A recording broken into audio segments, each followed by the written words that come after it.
It's funny. Nick Wright's going to have, I'm not going to be antagonistic.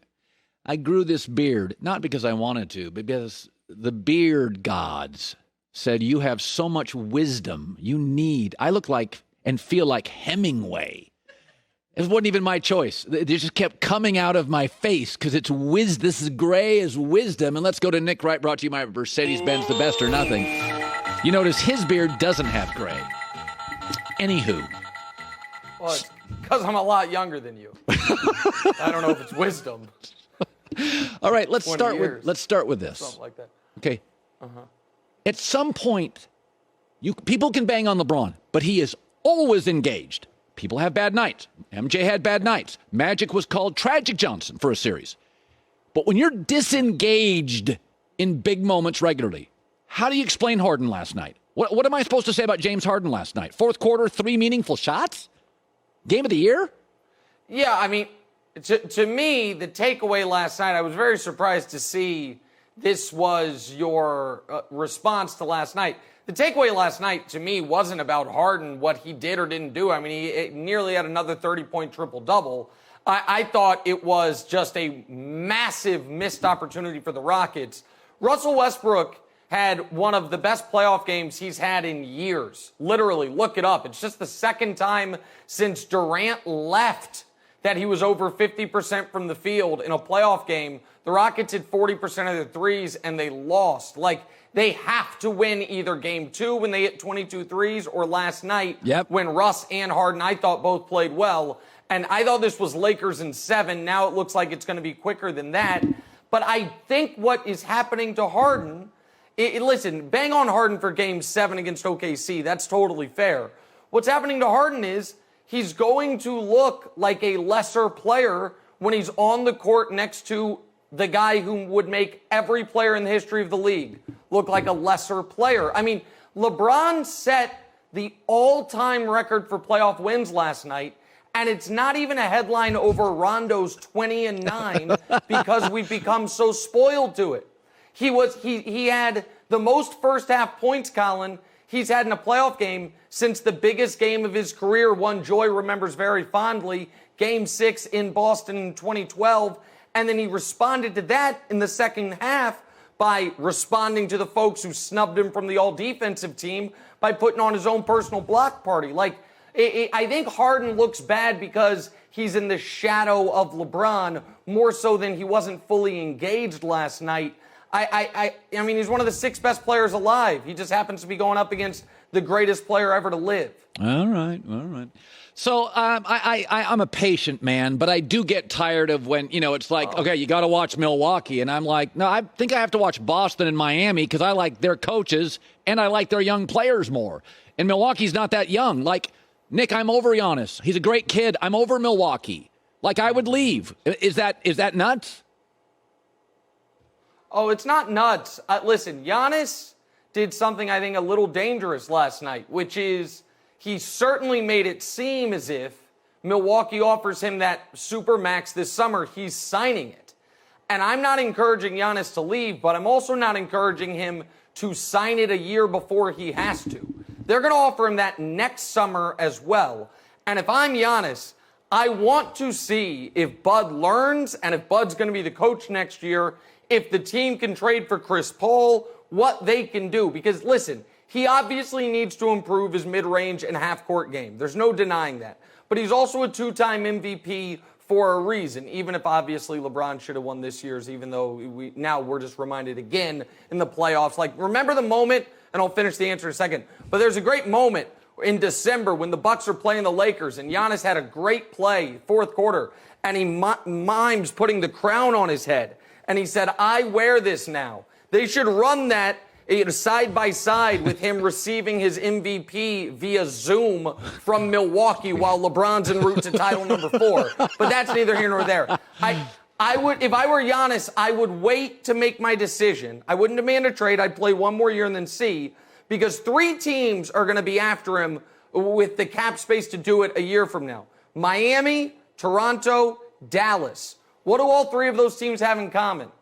A coach who's won a championship. Yeah. Spoelstra, Nurse, Carlisle, and maybe Miami was the better team, But what Bud's lack of adjustments and Bud playing Giannis 35 minutes a game before he got hurt was indefensible. So if I were Giannis, I'd be a little frustrated right now. Yeah. Let's go to the NFL. It's very interesting. You have been always not a cynic, but very critical of Dak. You've never wavered on this. Yep. It is a quarterback league, and that's why Kansas City's great, and that's why Baltimore's going to be great, and why Seattle's almost always great. You have to be great at quarterback, and why New England now won't be as good. Brady's gone, right? So you have the Cowboys, despite your criticism of Dak, as the number one seed in the NFC, as the offensive line ages, as Zeke gets slower every year, as they still have a Cub Scout as offensive coordinator in his third total year of coaching, and their schedule's no day at the beach. Explain yourself with this Dallas number one seed stuff. Well, I'll take it a step further. I'm not certain if I have them as the number one seed. I do have them going to the Super Bowl. Oh, my God. I think they're going to win the NFC. I don't know. And here's the rationale for it, Colin. You look at the other, so the NFC is very, very deep. What the Cowboys have going for them is all the other contenders have another contender to deal with in their own division, except for Dallas. San Francisco has Seattle. The Saints have your beloved Tampa Bay Buccaneers. The Packers, a lot of folks believe the Vikings are going to be excellent, particularly with the addition of Yannick Ngakoue. The Cowboys have two truly awful teams in Washington and the Giants, and then a team in Philly who's been snake-bitten by injuries, and shockingly, the season hasn't even started, they're snake-bitten by injuries again. Yeah. So that, plus the fact that last year, with competent coaching, I think they're an 11-win team. They have some close game regression back towards the mean after losing almost all their close games last year. I don't think you have to have the top 5 in the league quarterback play to make the Super Bowl. We just saw Jimmy Garoppolo make it. And so with Zeke, with that front four, I think they might add Earl Thomas at some point, and that's the biggest weakness on the team. I think the Cowboys win the conference this year. It's very odd because you'd been high on Dak, I was low. Now you've left, you're growing a beard, I'm going to have to shave mine. It's a lot of weird stuff's going on here. You know, it's funny. I was talking yesterday, I think, with Joy about this, and I said, I feel like Lamar Jackson could get better, but I do feel I'm seeing this is what Lamar is. Escapability, work ethic. I've seen the ceiling. And I think he can make, there can be improvements, but this is what I feel I see. With Mahomes, it's different. He was 11th in completion percentage, 7th in passer rating, and acknowledge, I just figured out how to read a defense. I do feel like we lump them together.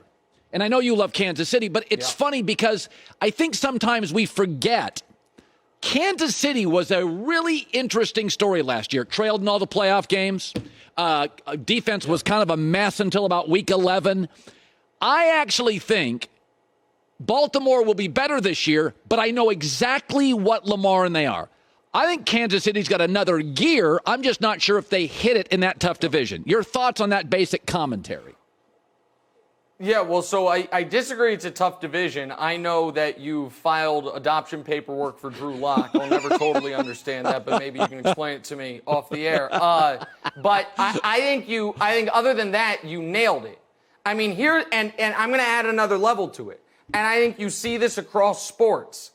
Guys who win a championship early, what it frees them to be.